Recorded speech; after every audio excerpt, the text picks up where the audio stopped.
ఇప్పుడు రీసెంట్ మీరు betting app ఇన్ని రోజులు లేని బెట్టింగ్ యాప్ అంటే గత 2 సంవత్సరాల నుంచి ఫైట్ చేస్తున్నారు బెట్టింగ్ యాప్ల గురించి వీళ్ళు సడన్గా ఇప్పుడు సెలబ్రిటీలు అందరూ బెట్టింగ్ యాప్లు ఇరుక్కుంటున్నారు. సెలబ్రిటీలే కాదు 2025 సంవత్సరంలో సెలబ్రిటీ అనే ప్రతి ఒక్కడు ఏదో సమస్య ఇరుకుతాడు. అది అల్లు అర్జున్తోనే స్టార్ట్ అయింది. సో జాతకంలో అల్లు అర్జున్ యోగంలో 6వ ఇంట్లో శని, అల్లు అర్జున్ది కన్యారాశి. కన్యారాశి 6వ ఇంట్లో శనిలో ఉండగా అల్లు అర్జున్ జైలుకి వెళ్ళాడు. సో దానివల్ల ఆయనకు వెంట్రుక ముక్కతో సమానం. ఎందుకంటే తెల్లారు వచ్చి ఆయన టిఫిన్ చేస్తే ఆపలేరు, ఆయన టూర్కు పోతే ఆపలేరు, ఆయన రేపు పొద్దున పుష్ప 3కి 3,000 కోట్లు వసూలు చేస్తుంది, దాన్ని ఎవడు ఆపలేడు. అంటే ఒక వ్యక్తిని జైలుకు పోయించినంత మాత్రం ఎవడు ఆపలేడు. మహా అంటే బెయిల్ తీసుకొని బయటకు వస్తాం. ఇప్పుడు రేపు పొద్దున ఈ 11 మంది కూడా సరే జైలుకు పోతారా పోరా అంత తీవ్రమైన నేరమా నాకు ఐడియా లేదు. సో వాళ్ళు పోయినా మళ్ళీ 10వ రోజు వచ్చి మళ్ళీ 11 నాడు వాళ్ళు మళ్ళీ స్టేటస్ పెట్టుకుంటారు. దానివల్ల పెద్ద ఒక కొంపల మునిగేది ఏం లేదు. కాకపోతే ఇక్కడ జాతక రీత్యా ఎందుకే ఇప్పుడు జరుగుతుంది అంటే ఎందుకు జరుగుతుంది అంటే ఎవరి జాతకంలోనైతే ఆ ప్రత్యేకమైనటువంటి టైమింగ్ వస్తుందో ఆ టైమింగ్లో ఉండేవాళ్ళు జైలుకు వెళ్ళడమో, సమస్యల పాలవడమో, మీడియాకి ఎక్కడమో. ఇప్పుడు అందరూ మీడియాకి ఎక్కిన అందరు జైలుకి వెళ్ళరు. సో ఇంకోటి ఏంటంటే ఇప్పుడు ఒకప్పుడు జైలు అంటే భయము, ఇప్పుడు జైలు అనేది క్వాలిఫికేషన్ అంటే జనరల్గా ఇప్పుడు పొలిటీషియన్ అయితే జైలుకు పోగానే సీఎం అవుతారా అనే నమ్మకం వచ్చింది అందరికీ.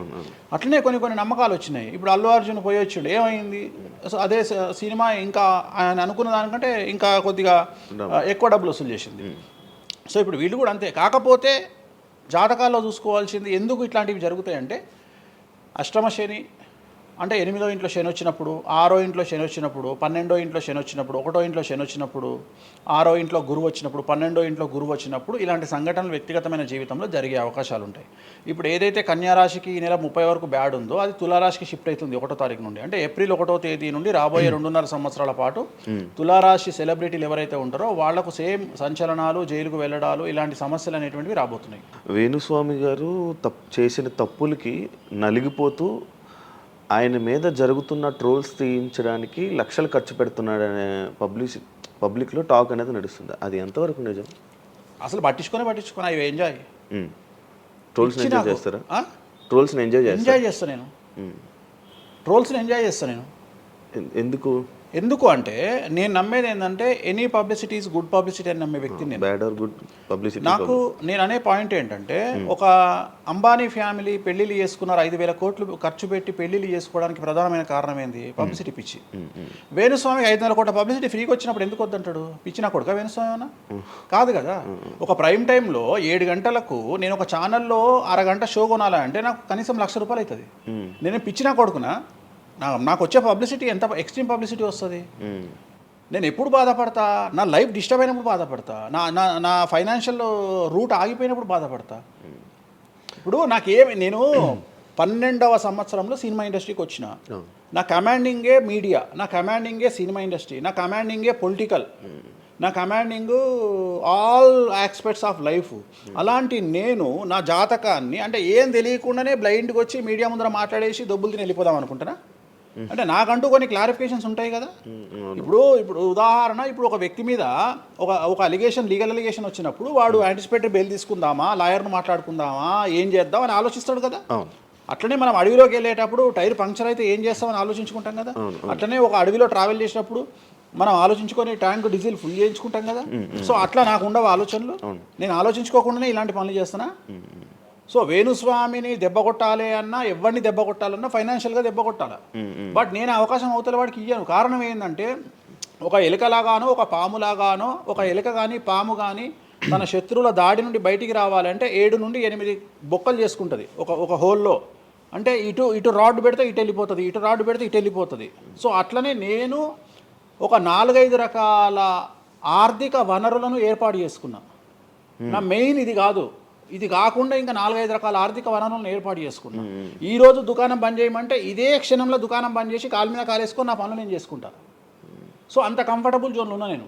సో నాకు టెన్షన్ లేదు. నాకు అంటే నన్ను ఎవడో ఆపేస్తాడు, నేను ఆగేయాలి ఏం లేదు, హ్యాపీగా వెళ్ళిపోతుంది. సపరేట్ బిజినెస్లు ఉన్నాయి నాకు. 190 వ్యాపకాలు ఉన్నాయి నాకు. నన్ను జ్యోతిష్యం నేను 4 నెలలు జ్యోతిష్యం చెప్పుకోకపోతే జ్యోతిష్యమే సంపాదించేదానికంటే ఇంకో ₹5 ఎక్కువ సంపాదించుకున్నా. ఇప్పుడు మధ్యలో నేను ఒక 4 నెలలు రెస్ట్ తీసుకొని నాకు వేరే వ్యాపకాలు చూసుకుంటే నాకు ఈజీ, ఎందుకంటే నేను కాన్సన్ట్రేషన్ చేయలేకపోతున్నా. సో ఇప్పుడు నాకు దొరికింది మొన్నటి వరకు, నేను ఆ పని చేసుకున్నా. రెండోది ఉగాదికే కదా నేను మాట్లాడేది, తర్వాత ఏం మాట్లాడతా? రెండోది ఏంటంటే కొన్నిసార్లు మనకు కొన్ని విచక్షణ కొన్ని జ్ఞానాలు కలుగుతాయి, కొన్నిసార్లు కలుగుతాయి. ఇప్పుడు నాకు కూడా అదే జ్ఞానం కలిగింది. ఎందుకు అంటే ఇక్కడ వాక్యూమ్ నేను కవర్ చేసిన, టాలీవుడ్లో తెలుగులో వాక్యూమ్ కవర్ చేసిన, ఇక్కడ ఏం లేదు. సో నేను వాక్యూమ్ ఇంకా క్లియర్ చేసుకోవాలి, ఇంకా పెంచుకోవాలి అంటే బాలీవుడ్కు పోవాలి, కన్నడ పోవాలి, తమిళ్ పోవాలి. సో అటువైపు నేను కాన్సన్ట్రేషన్ చేస్తున్నా ఎక్కువగా. అందుకని నేను ఇక్కడ సెలబ్రిటీల గురించి చెప్పడం ఆపేసిన, తెలుగు సెలబ్రిటీల గురించి చెప్పడం లేదు. ఇప్పుడు మీరు పాన్ ఇండియా ఆస్ట్రాలజీ 100% తప్పేముంది? అదే విన్నాను రీసెంట్. తప్పేముంది? యుఎస్, దుబాయ్ అవన్నీ వెళ్తున్నారంట. అంటే దాని అర్థం క్లయింటేల్ ఉందనే కదా. ఇప్పుడు మన యూరప్ పోయి వచ్చిన సరే, ఒక పెద్ద విషయంలో వెళ్ళేసి వచ్చిన చెప్పుకోవాలని లేదు, చెప్పను. క్లయింటేల్ ఉంది. ఆస్ట్రేలియాకి రెగ్యులర్గా ఎవ్రీ 3 months ఆస్ట్రేలియా పోతా, ఎవ్రీ 3 months లండన్ పోతా నా క్లయింటేల్కు. తప్పేముంది? అంటే ఉన్నట్టే కదా, నేను అనేది ఉన్నట్టే కదా. ఇప్పుడు విచక్షణ కలిగిన వాడు ఆలోచిస్తాడు. అంటే వేణుస్వామి మీద ఎందుకు వస్తున్నాయి రూమర్స్, ఎందుకు వేణుస్వామిని టార్గెట్ చేస్తున్నారు, నాకు అనవసరం. వాళ్లకు అవసరం ఉన్నోడు ఎంక్వైరీ చేసుకొని నా దగ్గరకు వస్తాడు. నేను ఇంకోటి అందరికి ఒకటే చెప్తా, నా పాజిటివ్ వీడియోల కంటే నా నెగిటివ్ వీడియోలే చూడండి. ఫస్ట్ జనాలు నన్ను ఎక్కిన వీడియోలు చూడండి, నన్ను దొబ్బిన వీడియోలు చూడండి, నా గురించి నెగిటివ్గా పెట్టిన వీడియోలు చూడండి. అప్పటికే మీకు నా మీద నమ్మకం కలిగితేనే నా దగ్గరికి రండి, లేకపోతే రావద్దు. ఫస్ట్ వాటిని ఎంజాయ్ చేయండి, వాటిని ఫుల్ ఎంజాయ్ చేయండి, చేసి నా దగ్గరికి రండి. అట్లాంటి వాళ్ళే నా దగ్గరకు వస్తారు. అవునా? నాకు అదే కావాలి. చెప్పారా? నాకు అదే, నాకు టీవీలో ఎప్పుడు కూడా చెప్తున్నా కదా, వాళ్ళు వచ్చిన వాళ్ళు ఎవరైనా వచ్చిన వాళ్ళు చెప్తారు కదా. ఇప్పుడు ఉదాహరణ ఏమంటారు అంటే, ఇప్పుడు కామాఖ్య ఉంది, కామాఖ్యకి వెళ్తే ఇప్పుడు ఎవరో ఒకళ్ళు పబ్లిసిటీ చేసిరు, కామాఖ్యలో నాన్ వెజ్ ఉండదు, లిక్కర్ ఉండదు అని చెప్పి పబ్లిసిటీ చేసిరు. అవును. చెయ్యంగానే నా కామాఖ్య మెట్లెక్కగానే కనిపించేది నాన్ వెజ్, కామాఖ్య మెట్లెక్కగానే కనిపించేది లిక్కరు, గర్భగుడిలో ప్రదర్శనం చేస్తున్నంతసేపు మనకు కనిపించేది నాన్ వెజ్, లిక్కరు. సో అక్కడికి ఇప్పుడు ఎగ్జాంపుల్ చెప్తా. ఇప్పుడు శివ అనే వ్యక్తి కామాఖ్యకి ఇంతవరకు వెళ్ళలేదు. సో ఇప్పుడు ఏమనుకుంటాడంటే, వేణుస్వామి గురించి చెప్పిన ప్రచారాన్ని శివ నమ్ముతాడు.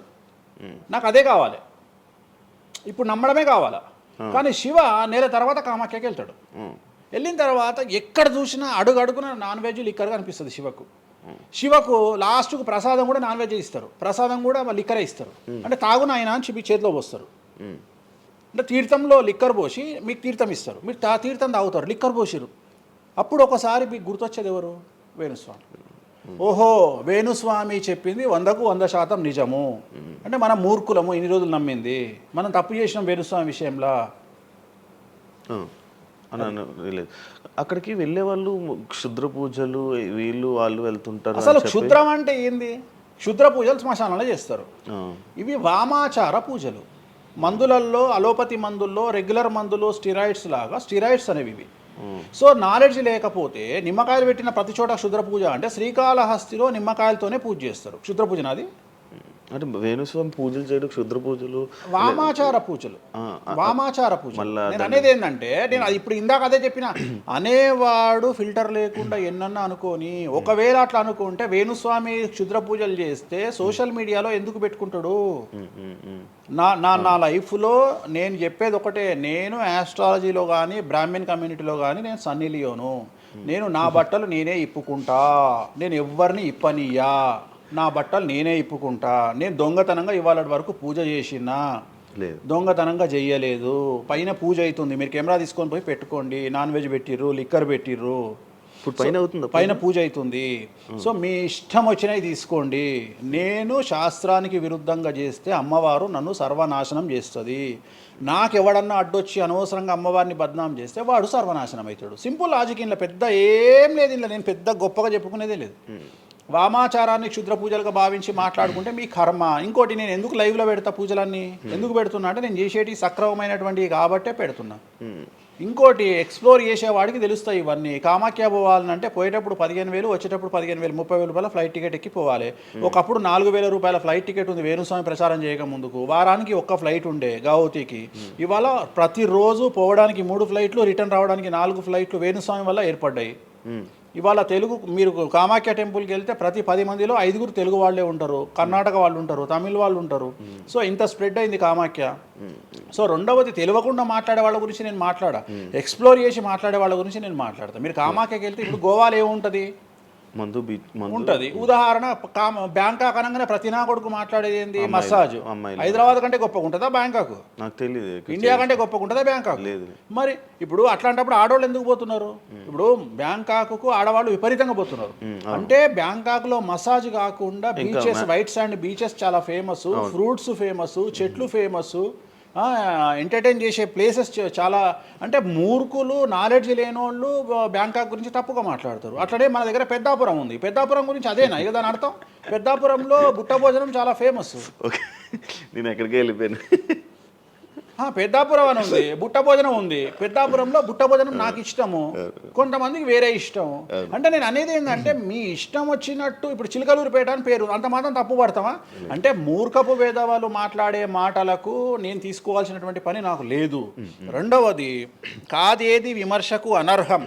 అంటే వేణుస్వామి దగ్గర విషయం ఉంది, వేణుస్వామి సెలబ్రిటీ కంటెంటు, లేదా వేణుస్వామిని ట్రోల్ చేసినా, వేణుస్వామిని తిట్టినా, వేణుస్వామి గురించి సబ్జెక్టు పెట్టినా, కనీసం మనకు ఒక వీడియోతోని ఒక 5 జీతాలు వెళ్తాయి అనేటువంటి నమ్మేటువంటి ప్రజల గురించి నేను మాట్లాడను. ఎందుకంటే నా వల్ల వాళ్ళ జీతాలు వెళ్తున్నప్పుడు నేను సంతోషపడతా. నా వల్ల జీతాలు వెళ్తున్నప్పుడు నేను ఎంత తిడితే నాకు అంత ఆనందం. ఎందుకంటే వేణుస్వామి మంచోడు అని చెబితే ఎవడు చూడడు. వేణుస్వామిని తిడితే 5 లక్షలు చూస్తాడు. 5 లక్షలు అంటే కనీసం 30,000 రూపాయలు. అంటే నాకు తెలియదు సరిగా, ఒక జీతం వెళ్ళిపోతుంది కదా.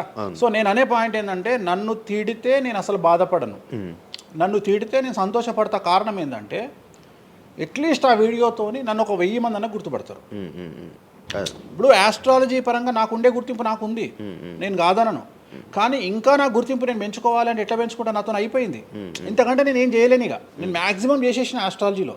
ఇప్పుడు వేణుస్వామి అంటే సౌత్ ఇండియాలో వేణుస్వామి అనగానే ఆస్ట్రాలజీ పేరు వస్తుంది, ఆస్ట్రాలజీ అనగానే వేణుస్వామి వస్తుంది. ఎవడు అవునన్నా కాదన్నా నేనే మార్గదర్శకం, దీంట్లో అనుమానమే లేదు. కానీ ఇంతకంటే నాకు ఇంకేదో కావాలి అంటే నేను డబ్బులు. ఇప్పుడు మీరు నా దగ్గరకు వచ్చిర్రు, ఎక్కడైనా నా నేమ్ ప్లేట్ మీరు చూసిరా? నా ఫోటో కనిపిస్తుందా మీకు నా ఆఫీస్లో? లేదు.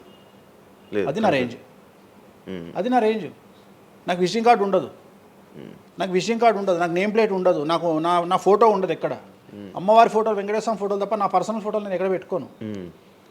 మీరు నన్ను వేణుస్వామి కాదు ఎల్లయ్య అన్న నేను యాక్సెప్ట్ చేస్తాను.